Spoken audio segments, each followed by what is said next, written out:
तुम्ही पाहत आहात MCN न्यूज मराठी। दिल्लीचं तख्त हलवून सोडलं नाही तर दिल्लीच्या बादशहानी महाराष्ट्र भूमीत अखेरचा श्वास घेतला, तो शिवशंभूंच्या शौर्याचे स्मरणांनी।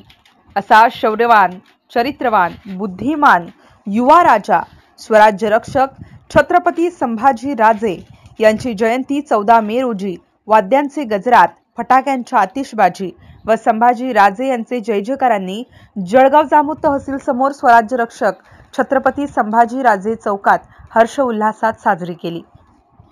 आरंभी राजे यांचे पूजन तर अखेर पहेलगाम येथील दहशत शहीदांना व माजी आमदार श्रद्धाताई टापरे यांना श्रद्धांजली वाहण्यात आली। राजे यांचे जयंतीनिमित्त गोरगरीब वाटसरूंना फराळ वाटप करण्यात आला। सर्व राजकीय पक्षांच्या नेत्यांची मोठ्या प्रमाणात उपस्थिती होती। जाती धर्म बंधन झुगारून छत्रपती संभाजी राजे यांची झालेल्या आयोजकांनी आभार व्यक्त केले। छत्रपती संभाजी राजे जयंती नियोजन समितीचे सर्व पदाधिकाऱ्यांनी जयंती उत्सवाच्या यशस्वीतेसाठी अथक परिश्रम घेतले। MCN न्यूज मराठीकरिता विक्रम खुपासे, जळगाव।